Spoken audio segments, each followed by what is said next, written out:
So mo rí fídíò Seyi Tinubu kan, ó ní fídíò Seyi Tinubu kan tí mo fẹ́ fi hàn yín. I came across this video just yesterday. So and I have two reasons.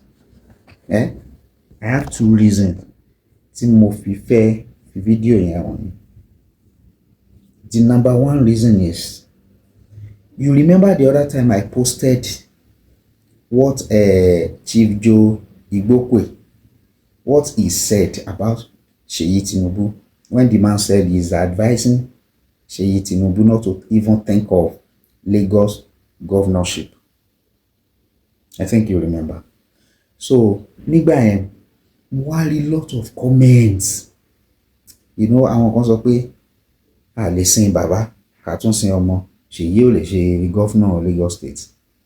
And the thing is, me main reason gangan tí Chief Joe Igbokwe tó fi sọ pé Lagos is big, is a heavy load for Seyi Tinubu to carry. So only that, I don't know, me more reason tí wọ́n tó ń wò mí tó fi rò pé Seyi ò lè ṣe governor. Me mọ̀ bóyá o like abo hate. Are you getting it? Kò fún mi lówó, I don't know him as well. But let's talk. Let's see. What exactly do you think about this thing? Ẹ bá mi subscribe to the channel yìí. Ẹ bá wo videos where fi hàn yín ẹ ó fọ́ ní bákan. Ẹ bá mi subscribe sí Akọ TV. Nǹkan tẹ́yin náà bá rí, ẹ like, ẹ comment, ẹ bá mi share. Nǹkan tẹ́yin náà bá rí, kẹ́ kọ sí comment. I guess let us check this thing together. What you can deduce or delineate from that video, tell me. And again, kí ni ẹ̀yin rò nípa pé Seyi fẹ́ ṣe governor Lagos State àbí kò ṣe governor Lagos State? So whatever you think about this thing, because the video is kind of funny, and even the video is not talking about maybe Seyi is campaigning. Are you getting it? But don't let me say that. I just want to show you the video, then you now tell me what you see and what you think about the whole thing. Thank you very much. Subscribe to Akọ TV. Yeah, let's see.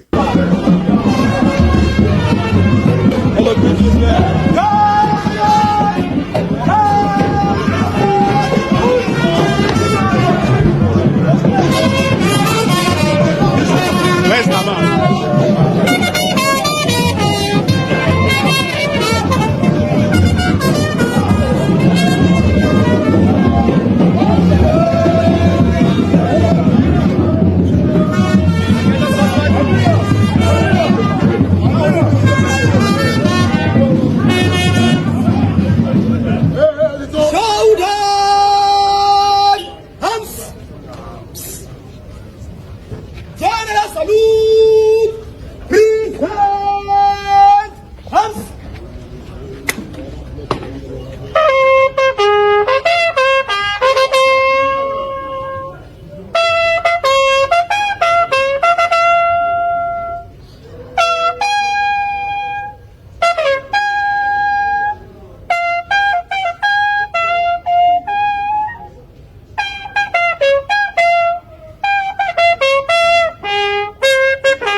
Public 09, Public 403.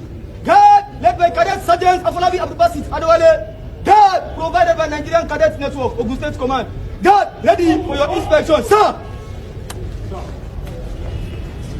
Pull down, hands.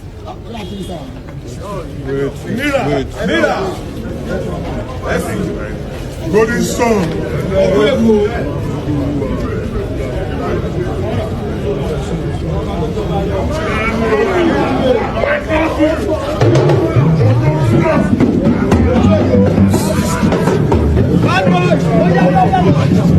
Leave the road,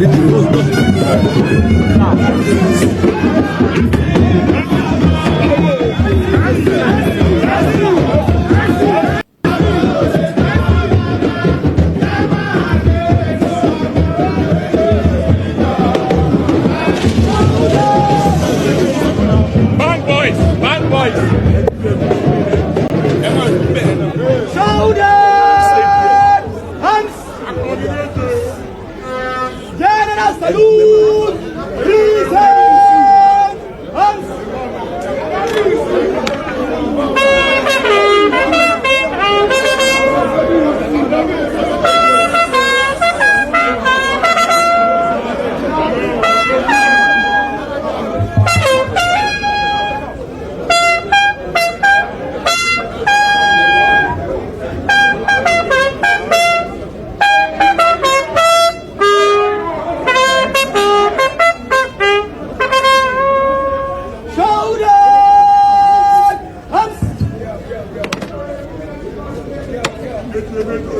the end of the inspection, sir.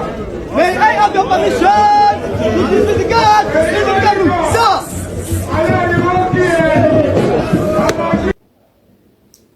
I think we all see that video. Nǹkan tẹ́yìn náà wọ́n bá rí sí tẹ̀lé sí fídíò tí mo fi hàn yìí. Nǹkan tẹ́ bá rí nípa fídíò tí mo fi hàn yìí. Ẹ ṣàlàyé, ẹ sọ ní comment section. Who is the next governor of Lagos State? Is it what we are thinking? Has the deed been done already? So, what exactly are we expecting? I don't know. Is Seyi too young? Is he not intelligent?